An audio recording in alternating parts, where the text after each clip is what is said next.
लोग वैभाषिक सर्वास्तिवाद इसकी विस्तार पूर्वक विवेचना देख रहे थे और इसमें लास्ट में हम लोग ने उसके निर्वाण की और रूप को व्याख्यायित विश्लेषित कर रहे थे और वहां पर कैसे डिफरेंस आता है हीनयानियों में, क्योंकि यह आंशिक नैरात्म को ही स्वीकार करेंगे, क्योंकि धर्म नैरात्म को तो वह स्वीकार नहीं कर सकते, क्योंकि आप लोग जान रहे हैं कि जो वो क्षणिक धर्मों को ही सत्य मान रहे हैं, तो धर्म नैरात्म को तो स्वीकार नहीं कर सकते, पुद्गल नैरात्म को स्वीकार करते हैं, क्योंकि क्षणिकवाद का एक महत्वपूर्ण पक्ष क्या है, सर्वम अनात्मा, यानी सब कुछ अनात्म है, इस रूप में वो स्वीकार करते हैं। तो पुद्गल नैरात्म को वो स्वीकार करते हैं और आंशिक नैरात्म को स्वीकार करके क्लेशावरण के क्षय से निर्वाण की प्राप्ति को व्याख्यायित विश्लेषित करते हैं। तो ये हम लोग ने पढ़ा।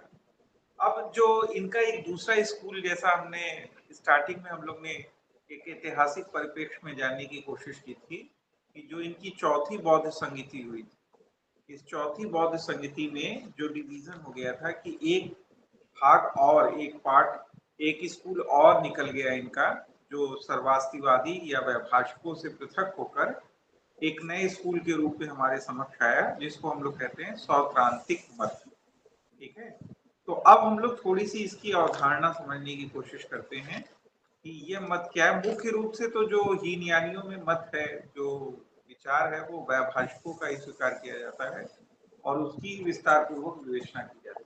लेकिन दूसरा जो स्कूल चौथी बौद्ध संगति में अलग हुआ, एक उसकी भी सामान्य अवधारणा आपके समक्ष होनी चाहिए।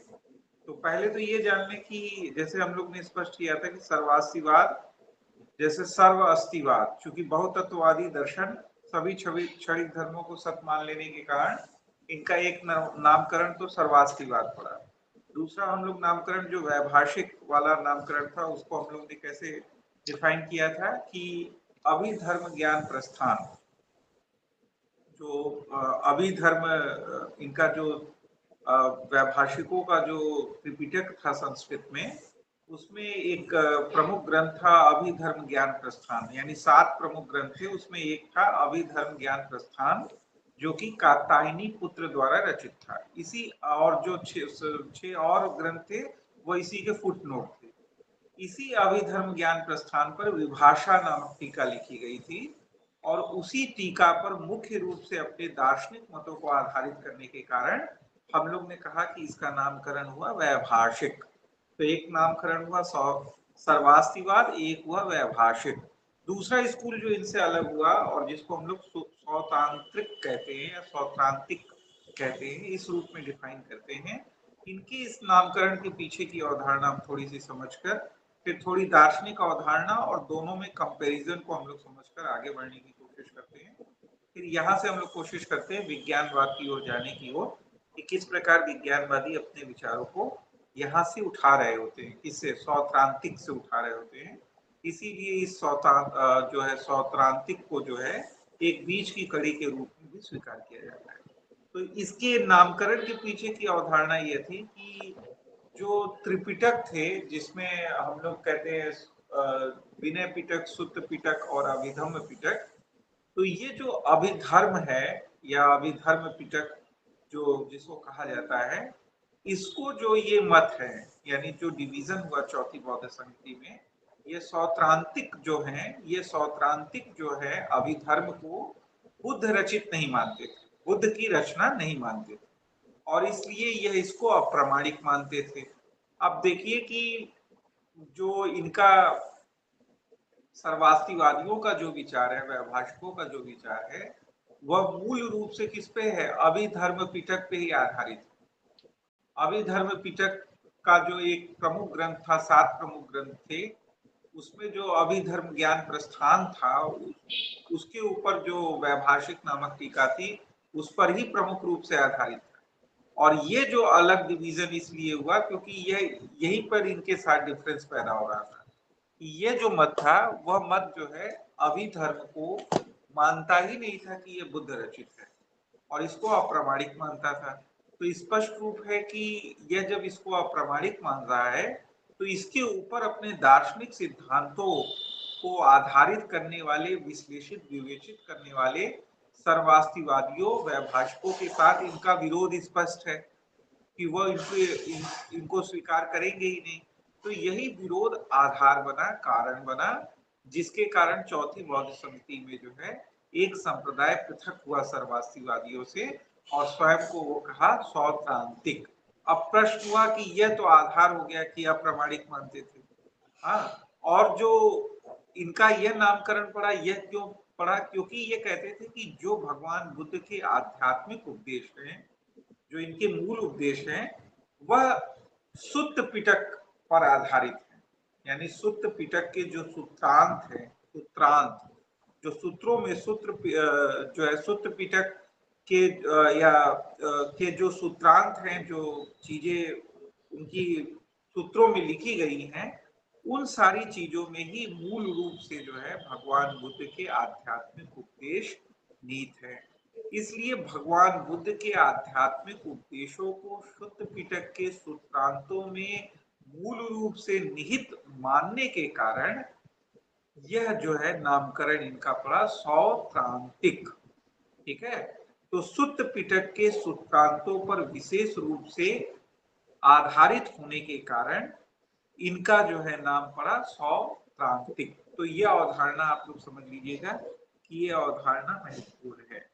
और जैसा हमने बताया भी था कि मूल रूप से जो वैभाषिकों का जो त्रिपिटक था, जिसका संकलन तीसरी बौद्ध संधि में हुआ था संस्कृत में, वो मूल रूप से नष्ट हो गया है और उसका चीनी अनुवाद ही प्राप्त है। और अभी हम जो वैभाषिकों के मतों को जानते हैं, वह मूल रूप से चीनी अनुवाद में जो उनके जो मूल संस्कृत त्रिपिटक थे, उनका जो अनुवाद है उससे जानते हैं। और साथ साथ हमने एक नाम लिया था कि वसुबंधु, जिनका नाम हम विज्ञानवादियों के रूप में लेते हैं, जो आरंभिक रूप से क्या थे? सर्वास्तिवादी। तो इन्होंने एक ग्रंथ लिखा है अभिधर्म कोश। तो इस अभिधर्म कोश में भी हम जो है वैभाषिकों के मत को जान पाते हैं। तो किस प्रकार से जान पाते हैं कि इन्होंने इसी अभिधर्म कोश में वैभाषिकों के मतों का खंडन किया है। क्योंकि ये आरंभिक रूप से तो थे सर्वास्तिवाद वैभाषिक, लेकिन कालांतर में जब इन्हें प्रतीत हुआ कि ये मत ठीक नहीं है, तो इन्होंने अपना एक ग्रंथ लिखा अभिधर्म कोश, जिसमें वैभाषिक के मतों का खंडन किया और खंडन करने के लिए उन मतों को रखा भी। तो मतों को रखा तो वो जानने के एक सोर्स बन गए कि वहां से भी हम वैभाषिक के मतों को जान सकते हैं। और वैभाषिक के मतों के खंडन करने के लिए उन्होंने जिन दृष्टि बिंदुओं या जिन अवधारणाओं को आधार बनाया, वह अवधारणाएं किसकी थी? सौत्रांतिक की थी। यानी सौत्रांतिक के दार्शनिक दृष्टि बिंदुओं को आधार बनाकर उन्होंने वैभाषिक के मतों का खंडन अभिधर्म कोश में किया। इस प्रकार ये वसुबंधु जो कालांतर में जो है वो विज्ञानवादी बन गए। तो हम इसीलिए कह रहे हैं कि जो सौत्रांतिक थे, यही एक मिडिल कड़ी बनते हैं विज्ञानवादियों और वैभाषिकों के बीच के। क्योंकि यहीं से देख रहे हैं कि वसुबंधु भी दृष्टि बिंदुओं को लेते हैं, उनकी आलोचना करते हैं और फिर इसको पल्लवित पोषित करके विज्ञानवाद के रूप में पंडित कर देते हैं। तो आगे हम लोग समझने की कोशिश करेंगे कि मूल रूप से ये सारी चीजें क्या परिघटित हो रही थी। इसको हम लोग आगे चल के समझने की कोशिश करेंगे। अभी थोड़ा सा हम लोग इनके मूल अवधारणाओं को समझ लेते हैं। किसके? सौत्रांतिक के मूल अवधारणाओं को समझ लेते हैं और थोड़ा सा इनका कंपैरिजन वैभाषिकों के साथ कर लेते हैं। और इतना करने के बाद फिर हम लोग बढ़ेंगे आगे कि किस प्रकार से विज्ञानवादी दृष्टिकोण यहाँ से उभरता है, हमारे समक्ष आता है। ठीक है, तो अब जो इनके थोड़े दृष्टिकोणों को हम लोग देखते हैं, तो ये देखिए, ये मत है, सौत्रांतिक का मत है, यह भी जो है बहुतत्ववादी दर्शन है। ठीक है, यह भी बहुतत्वों को स्वीकार करता है, यानी यह भी मत चित्त और बाह्य जगत दोनों की सत्ता को स्वीकार करता है। लेकिन यहाँ पर इनका जो दृष्टिकोण है वह डिफर इस तरह से करता है कि जहां पर सर्वास्तिवाद 75 धर्मों को स्वीकार कर रहे होते हैं, और हम लोग इसका डिवीजन भी देखे हैं अभी, ऑब्जेक्टिव सेंस में और सब्जेक्टिव सेंस में हम लोग इसके डिवीजन को देख रहे हैं। इन 75 धर्मों को ये जो सौत्रांतिक हैं, इन्होंने इनकी संख्या घटाकर कितनी कर दी है, 43 कर दी, 43 कर दी। और इसके लिए जो आधार बताते हैं वो, वही आधार मूल रूप से जो है आगे चलकर अनेक दार्शनिक बिंदुओं को उकेर रहा होता है। वो कहते हैं, जो सौतांत्रिक कहते हैं कि जो बुद्धि की कल्पना शक्ति है और उसका जो विकल्पीकरण है, यही सर्वाधिक महत्वपूर्ण होता है। ठीक है। और यह जो बुद्धि की विकल्पीकरण की शक्ति है, कल्पना शक्ति है, इसको वह अनुभव निरपेक्ष मान रहे होते हैं। और कहते हैं कि यह जो 75 धर्म है, इन 75 धर्मों में से जो है, हम सारी चीजों का अगर विश्लेषण करें तो विश्लेषण करके हमारे पास केवल 43 धर्म ही बचते हैं और इन्हीं 43 धर्मों को हमें स्वीकार करना चाहिए। तो कुल मिलाकर इनके 75 धर्मों की परिगणना को घटाकर 43 धर्मों पर लेते आते हैं और एक महत्वपूर्ण पक्ष रखते हैं हमारे समक्ष बाह्य वस्तुओं के अस्तित्व के संदर्भ में, कि यदि बाह्य वस्तु हैं तो उनके अस्तित्व को न माना जाए और उन्हें केवल प्रातीतिक स्वीकार कर लिया जाए, तो हम किस प्रकार से अपने ज्ञान की ठीक ठीक व्याख्या नहीं कर पाएंगे और इस प्रकार से अपने दृष्टिकोणों को रख रहे होते हैं। एग्जाम्पल के तौर पे हम देखें तो वो कहते हैं कि यदि कोई व्यक्ति जिसने कभी गाय का प्रत्यक्ष नहीं किया हो, कभी न किया हो, तो वह अपने ज्ञान को कैसे कह सकता है कि यह जो हमें ज्ञान हुआ वह गाय के समान है।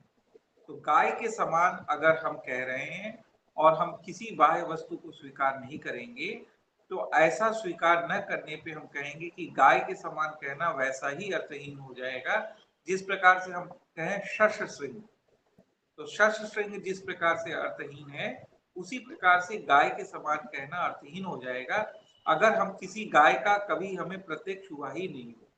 इसलिए बाह्य वस्तु को मानने पर ही हम अपने ज्ञान को संभव कर सकते हैं और ज्ञान को कह सकते हैं कि यह संभव है और किसी ज्ञान की हम तुलना कर सकते हैं।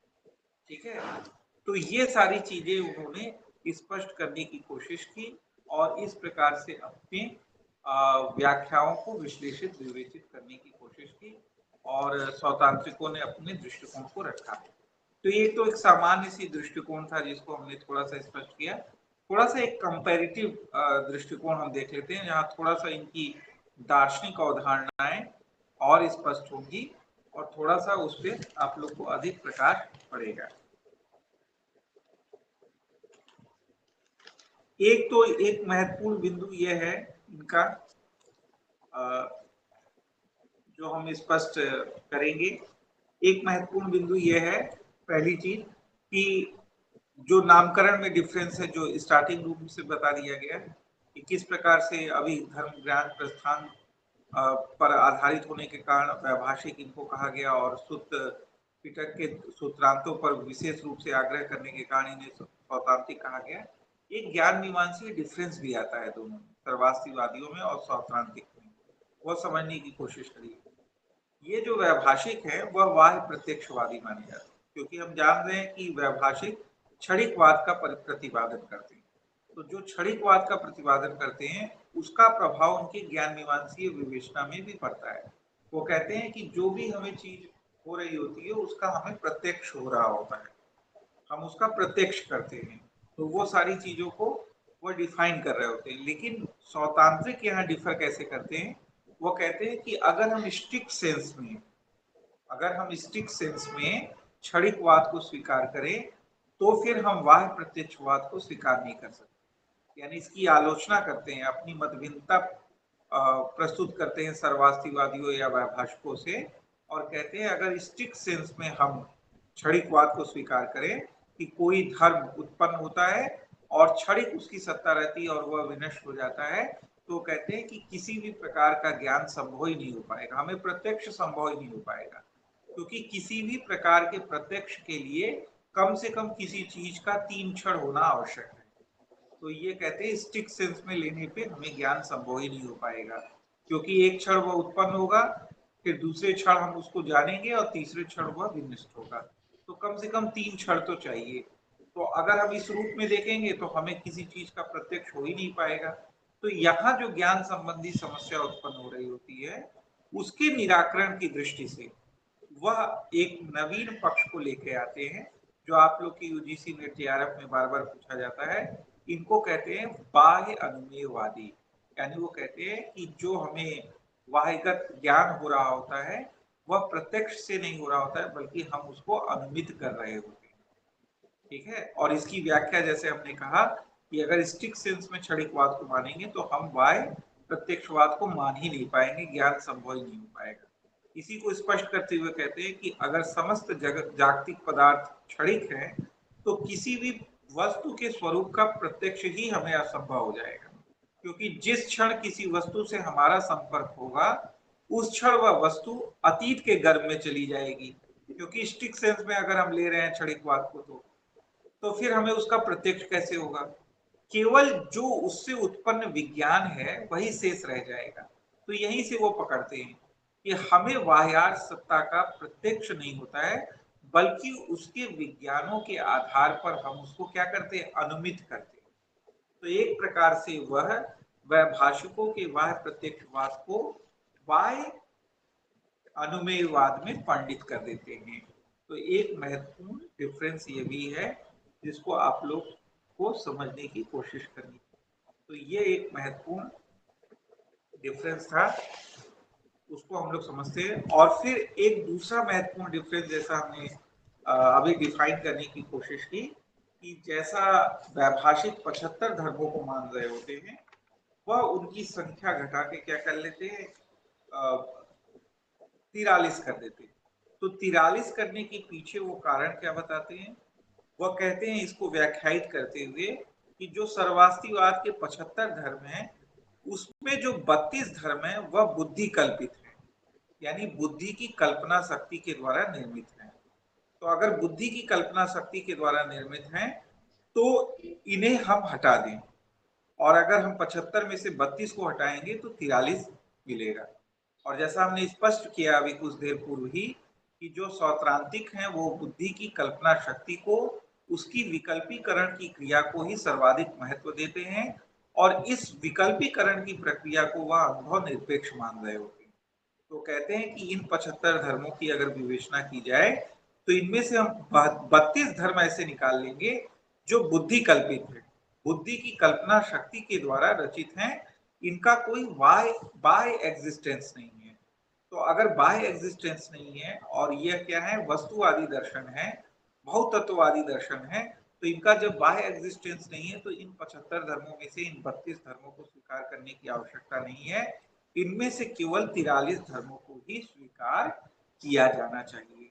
तो इस प्रकार से हम जो है ये डिफरेंस देखते हैं कि ये 75 से धर्मों की संख्या घटाकर 43 ले आते हैं, क्योंकि 32 धर्म को यह बुद्धि की कल्पना शक्ति द्वारा निर्मित करते हैं।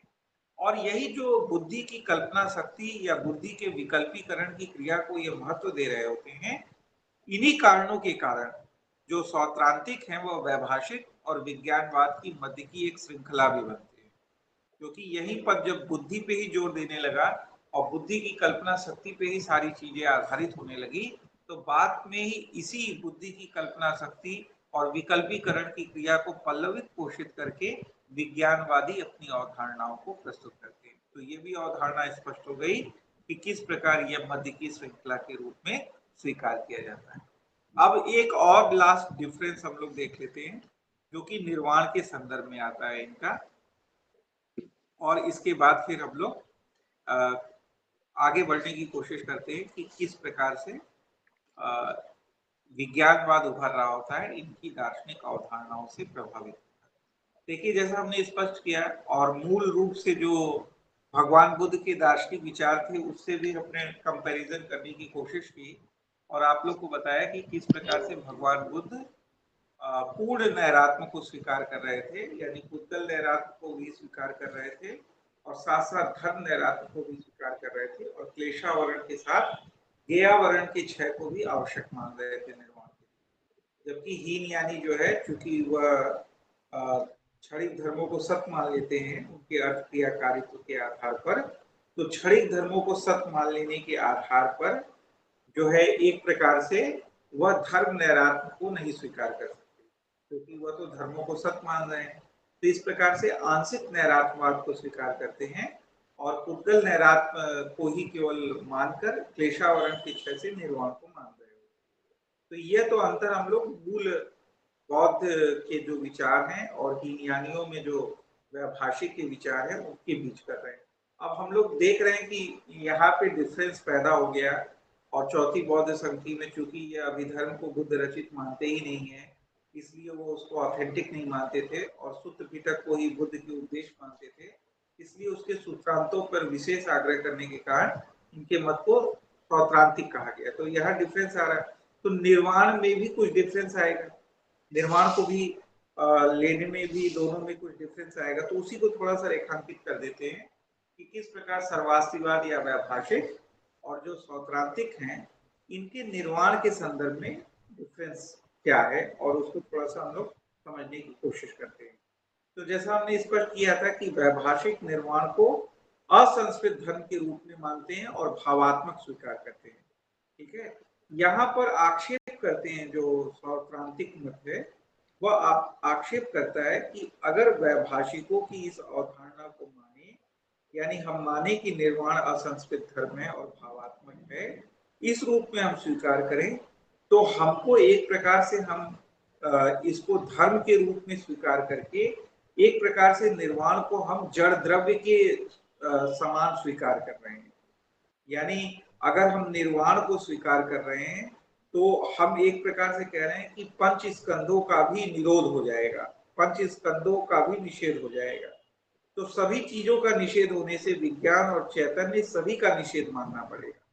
तो हम लोग अभी डिस्कस किए ही है कि जो ये सौत्रांतिक मत है वो बुद्धि की कल्पना शक्ति, बुद्धि के विकल्पीकरण की क्रिया को सर्वाधिक महत्व दे रहा होता है और इसे अनुभव निरपेक्ष मान रहा होता है।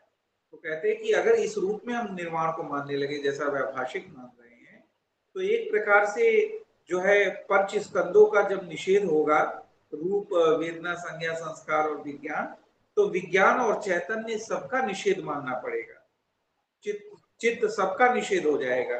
तो उसके अनुसार फिर जो है इस रूप में हम निर्वाण को स्वीकार नहीं कर पाए। तो वो कहते हैं, आपत्ति करते हैं कि हमें इस रूप में जो असंस्कृत धर्म और भावात्मक रूप में इस समस्त जो है धर्मों का समस्त प्रकार के जो अविद्या है, संस्कार है, विज्ञान है, पंचस्कंद है, सबके निषेध के रूप में, निरोध के रूप में मान रहे होते हैं, इस रूप में हम नहीं स्वीकार पाएंगे, क्योंकि अगर इस रूप में हम स्वीकार करेंगे तो विज्ञान और चैतन्य सबका निषेध मानना पड़ेगा। इसलिए वो कहते हैं कि निर्वाण का अर्थ है संसार में व्याप्त बुद्ध का, यानी एक विशिष्ट प्रकार के दार्शनिक सिद्धांत को वह प्रस्तुत करते हैं जिसको त्रिकाय सिद्धांत कहते हैं। आप लोग सुने होंगे ना त्रिकाय सिद्धांत, त्रिकाय, बुद्ध काय, निर्माण काय, संभोग काय, ये सुने होंगे ना। तो एक प्रकार से एक नवीन दार्शनिक मत की स्थापना करते हैं निर्वाण के संदर्भ में, जिसको त्रिकाय का सिद्धांत कहते हैं। और उसमें निर्वाण को क्या कहते हैं कि ये जगत में व्याप्त बुद्ध काय है, इस रूप में डिफाइन करते हैं। कहते हैं कि वैभाषिक जिस रूप में डिफाइन कर रहे हैं कि पंच स्कंदों का निषेध, निरोध, इस रूप में हम नहीं स्वीकार करेंगे, नहीं तो विज्ञान, बुद्धि, चित्त सबका हमको निषेध मानना पड़ेगा। सब कुछ जड़ द्रव्य सदृश हो जाएगा कि सब कुछ खत्म। तो निर्वाण भी ऐसा ही हो जाएगा कि सब कुछ शून्यवत हो जाएगा, खत्म हो जाएगा। तो हम इस रूप में नहीं मानेंगे, बल्कि त्रिकाय के सिद्धांत को देते हैं, निर्माण काय, संभोग काय। और जो है इस त्रिकाय के सिद्धांत में वो कहते हैं कि जगत में व्याप्त जो बुद्ध काय है, इस रूप में ही हमको निर्वाण मानना पड़ेगा।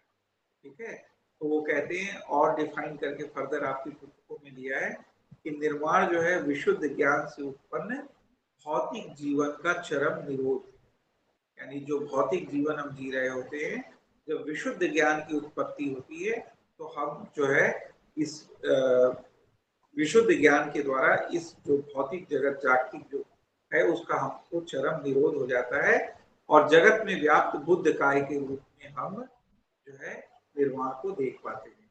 और जो ये अवस्था होती है उसमें किसी भी प्रकार की भौतिक सत्ता विद्यमान नहीं रहती और सत्ता के अभाव की अवस्था हो जाती है, यानी किसी भी प्रकार की भौतिक सत्ता नहीं रहती।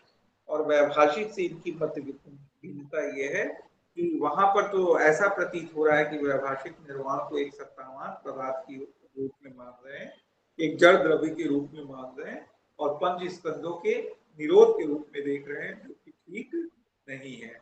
बल्कि यहाँ पर जो है किसी भी प्रकार सत्तावान पदार्थ नहीं है निर्वाण, बल्कि यह क्या है, यह सभी प्रकार के सत्ताओं के अभाव की अवस्था है। तो इस रूप में यह जो है डिफर कर रहे होते हैं।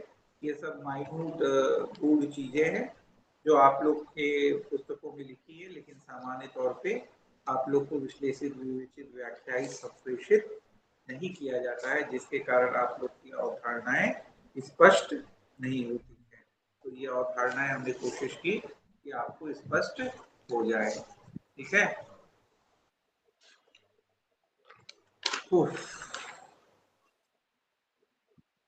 चलिए, ये तो सब स्पष्ट कर दिए। अब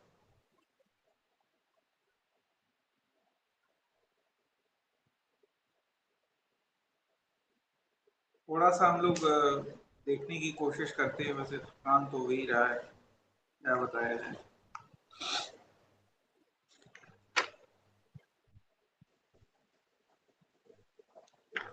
5 मिनट का ब्रेक लेते हैं, तो 5 मिनट में बस आ रहे हैं।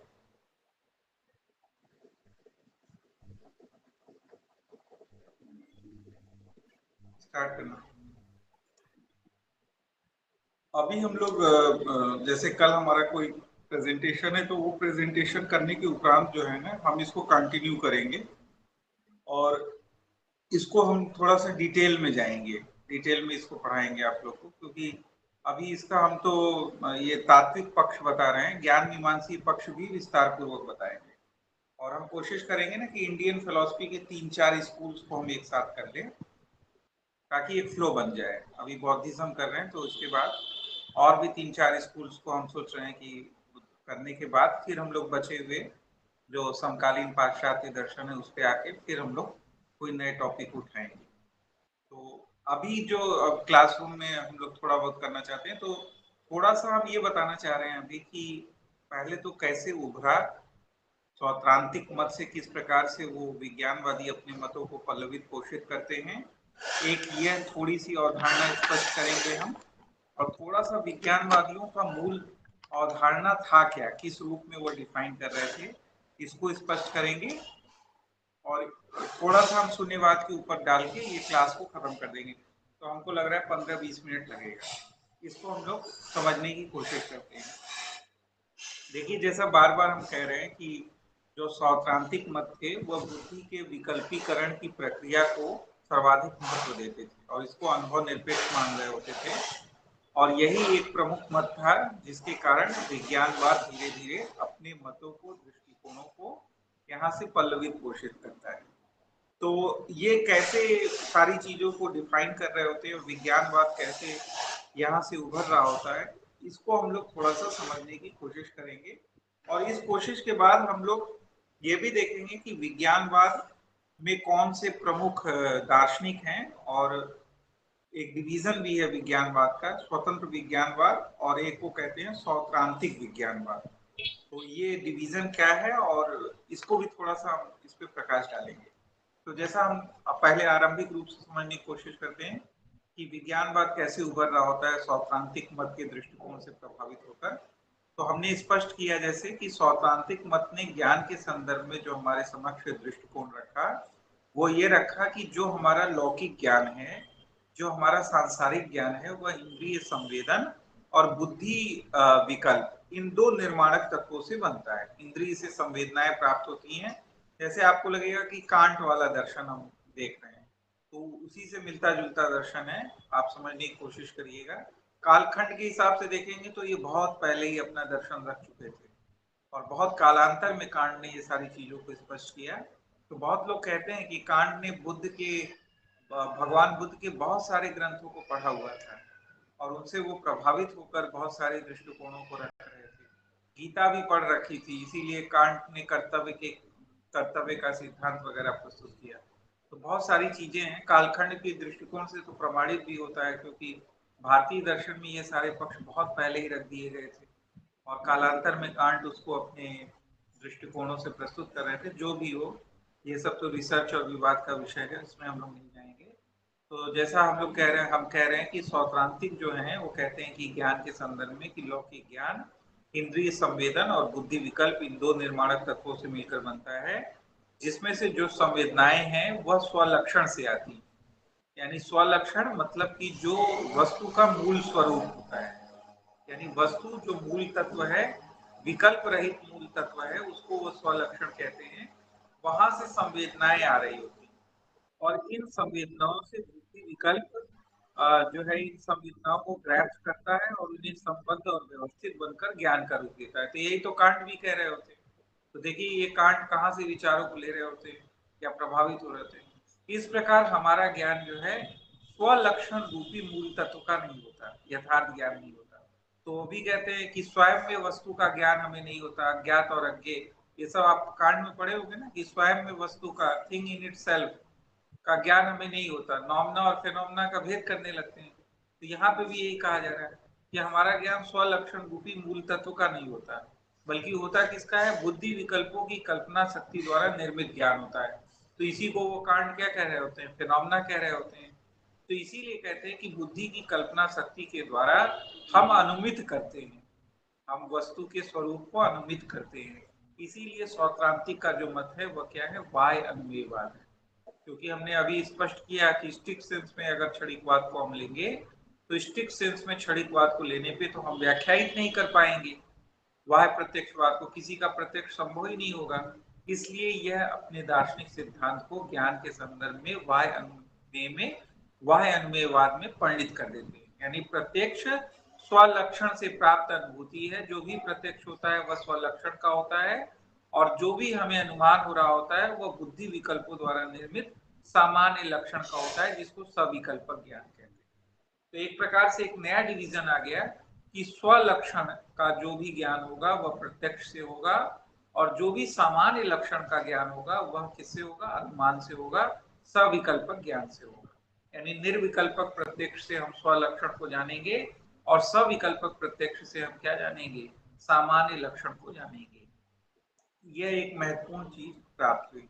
अब विज्ञानवाद इन सारी चीजों को देख रहे थे, यानी इनकी ज्ञान की अवधारणा, जैसे हमने स्पष्ट किया, जो विज्ञानवादी थे वसुबंधु अभिधर्म कोश में जो सर्वास्तिवादियों के मतों का खंडन कर रहे थे, वह सौत्रांतिक के ही मतों के दृष्टि बिंदुओं के आधार पर ही कर रहे थे। तो अब विज्ञानवादी इन बातों को देख रहे थे और वो प्रभावित हुए, और उन्होंने कहा कि यदि हम यह मानकर चल रहे हैं कि जो सर्वास्तिवाद है, इनके 75 धर्म में से जो 32 धर्म है वह बुद्धि कल्पित है, और बुद्धि कल्पित होने के कारण इन्हें हम हटा सकते हैं।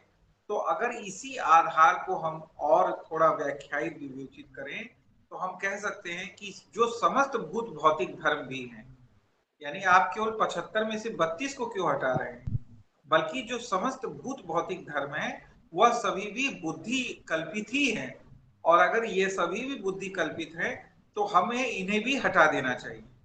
यानी जब हमें बाह्य अर्थ का प्रत्यक्ष हो ही नहीं रहा है, तब हम बाह्य पदार्थों को मान ही क्यों रहे हैं। यानी जो भूत भौतिक धर्मों को हम मान रहे हैं 43, इनको भी मानने की क्या आवश्यकता है, समझिएगा।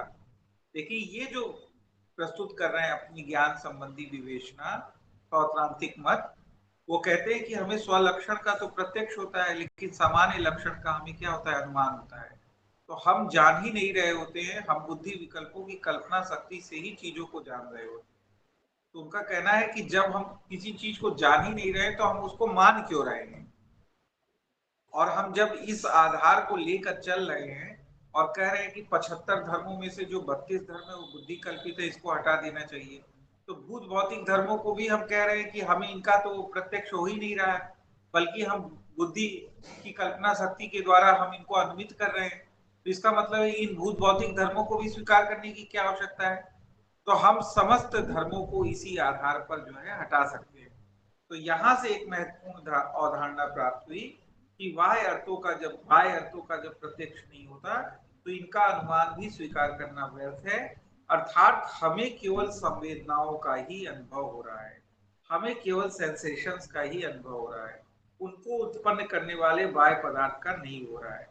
और जो विज्ञानवादी कहते हैं कि संवेदन जो होते हैं वह मानस धर्म होते हैं। तो स्पष्ट है कि जो संवेदनाएं हैं वह मानस मानस धर्म है, तो इनको उत्पन्न करने के कारण के रूप में हम बाह्य भौतिक पदार्थों को मानेंगे, तो यह एक इनकंसिस्टेंसी पैदा होगी, एक असंगति पैदा होगी, क्योंकि जो मानस धर्म है वह बाह्य भौतिक पदार्थों से कैसे उत्पन्न होंगे। मानस धर्म का कारण कोई मानस धर्म ही होना चाहिए। इसलिए कहते हैं कि संवेदन का कारण क्या है, वह बाह्य भौतिक पदार्थ नहीं है, बल्कि जैसा कि सौतांत्रिक मान के चल रहे हैं, बल्कि यह जो संवेदन जो मानस धर्म है इनका कारण विज्ञान ही हो सकता है। तो इस प्रकार से उन्होंने अपने विज्ञानवाद की स्थापना की।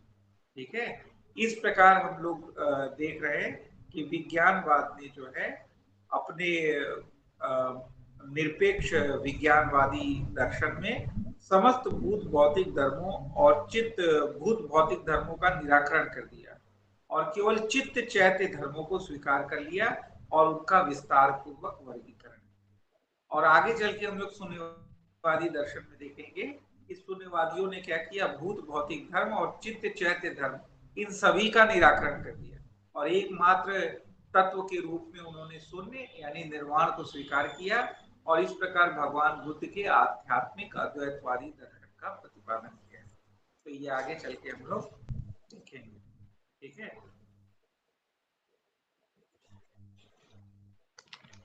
तो इसी आधार पर इन्होंने विज्ञानवादियों ने अपने मतों को रखा। ये सारी चीजें हम लोग देखने की कोशिश करेंगे। अब एक थोड़ा सा एक डिवीजन देख लेते हैं विज्ञानवादियों का।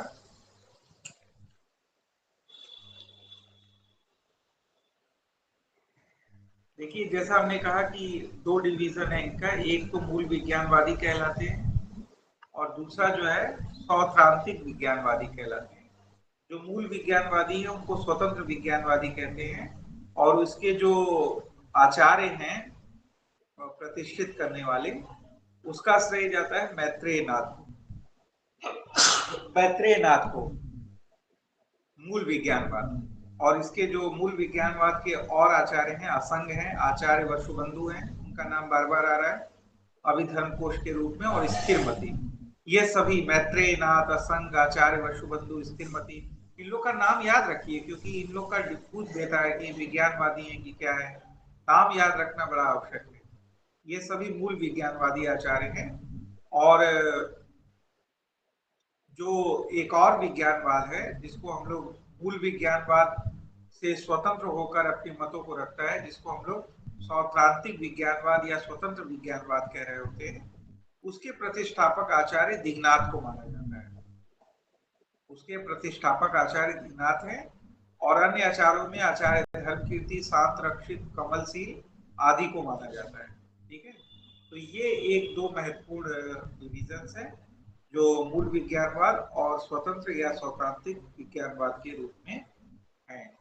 तो ये हम लोग कर लिए और थोड़ा सा हम लोग देख लिए कि इनका क्या है, और थोड़ी सी दार्शनिक अवधारणा पे अगर हल्का सा प्रकाश डालें। ये सारी चीजें हम विस्तार पूर्वक पढ़ाने वाले हैं कल शाम की क्लास में। तो कल शाम की क्लास पे आप लोग रहिएगा, तो वहाँ विस्तार पूर्वक हम लोग विज्ञानवाद को पढ़ना आरंभ करेंगे और विस्तार पूर्वक पढ़ने के बाद हम लोग शून्यवाद को पढ़ेंगे।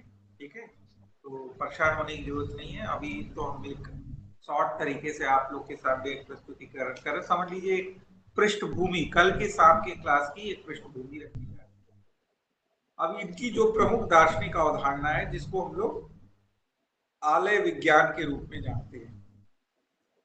देखिए, जो आलय विज्ञान नाम से स्पष्ट है, आलय विज्ञान, आलय मतलब होता है घर। किसका घर? विज्ञान का घर। यानी समष्टिगत विज्ञान जो है वह सब जो है इसमें निहित होते हैं, इस आलय विज्ञान। तो इसमें जो कहा गया है कि इसके एक डिवीजन को आप लोग को जानने की आवश्यकता है कि आलय विज्ञान को वह दो भागों में डिवाइड कर रहे होते हैं। यानी एकमात्र तत्व के रूप में यह विज्ञान को मानते हैं, चित्त को मानते हैं विज्ञानवादी, इसी को एकमात्र तत्व के रूप में स्वीकार करते हैं। और आलय विज्ञान की अवधारणा में दो डिवीजन करते हैं।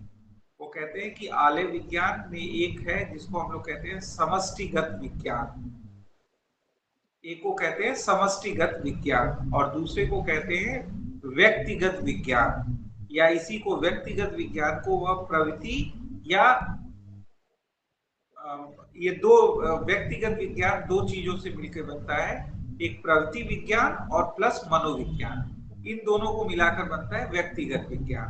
तो समष्टिगत विज्ञान में कहते हैं कि सार्वभौम जो चित्त चैत्य धर्म है वह सब कुछ इसमें समाहित होता है समष्टिगत विज्ञान में। और ये जो व्यक्तिगत विज्ञान है जिसमें प्रवृत्ति विज्ञान और मनोविज्ञान आता है, तो प्रवृत्ति विज्ञान में ये लेते हैं चक्षु, घ्राण, श्रोत, जिह्वा और काय के रूप में पांच इंद्रिय विज्ञान, इन्हें ही जो है विज्ञान क्या है की संज्ञा दी गई है और ये व्यक्तिगत विज्ञान में आते हैं। तो चक्षु, घ्राण, श्रोत, जिह्वा और काय रूपी पांच इंद्रिय विज्ञान, इसको वो कहते हैं प्रवृत्ति विज्ञान और प्लस एक छठा मनोविज्ञान। तो पांच प्रवृत्ति विज्ञान और छठा एक मनोविज्ञान, यह दोनों मिलकर बनता है व्यक्तिगत विज्ञान। और समष्टिगत विज्ञान जिसमें समस्त चित्त चैत्य धर्म आते हैं, और समष्टिगत विज्ञान और व्यक्तिगत विज्ञान इन दोनों को मिलाकर बनता है आलय विज्ञान। तो आलय विज्ञान के बाहर कुछ भी नहीं है, ठीक है। लेकिन ये आलय विज्ञान भी मूल नहीं है, मूल क्या है, विज्ञप्ति मात्र ही है, ठीक है। इसको हम लोग आगे समझने की कोशिश करेंगे और इसको व्याख्यायित विवेचित करेंगे। तो मेरे समझ से आज यही रहने देते हैं आप लोग से, क्योंकि बहुत विस्तार पूर्वक इसकी विवेचना है और ये हम थोड़ा बहुत इसको अपना देख लेंगे जो कल प्रस्तुतिकरण है हमारा, और इसको आप लोग को कल हम विस्तार पूर्वक समझाते हैं। बहुत बहुत धन्यवाद, आप दोनों यहाँ रहे और सारी चीजों को देखा। अब हम लोग कल मिलते हैं 8 बजे के करीब, ठीक है। जय हिंद। Thank you.